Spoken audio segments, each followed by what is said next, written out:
చూస్తే అటెండెన్స్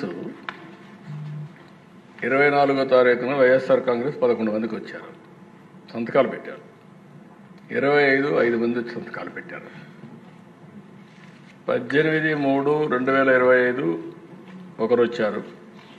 19/3/2025 నలుగురు వచ్చారు. లోపల ఎక్కడ వచ్చిన కనపడలేదు అధ్యక్ష. మీరు రాలేదా?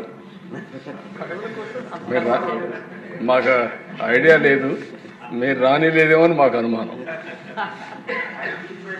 మార్నింగ్ నేను అనౌన్స్ చేశానండి హౌస్లో. దొంగచాటు నుంచి సంతకాలు పెట్టి కర్మందుకు పెట్టిందో నాకు అర్థం కావట్లేదు.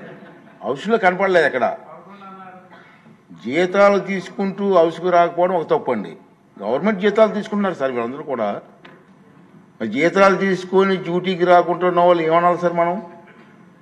అదే ప్రభుత్వ ఉద్యోగస్తులు కానీ డ్యూటీకి రాకపోతే ఏం చేస్తాం సార్ మనం? అంటే దీనికి అంటే తెలియని చెప్తున్నాను, ప్రజలకు కూడా తెలియాల్సిన అవసరం ఉంది సార్. అంచేత దొంగచాటును వచ్చి దొంగ సంతకాలు పెట్టే కర్మ ఎందుకు వచ్చింది సార్ ప్రజాప్రతినిధులకి? ఇవన్నీ కూడా మనం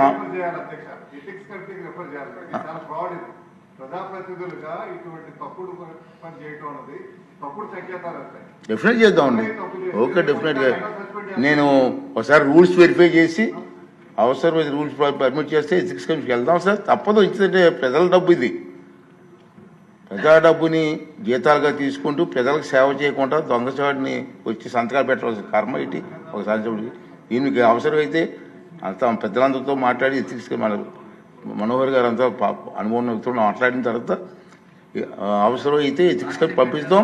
దీని మీద సరైన కఠిన చర్య చేస్తారు. రాబోయే రోజుల్లో ఎమ్మెల్యే తాలూకు పాత్ర ఏంటి, వాళ్ళ డ్యూటీస్ ఏంటో వాళ్ళకి తెలియాలి, ప్రజలకు కూడా తెలియాలండి. ఇది నా తాలూకు ఆలోచన విధానం సార్.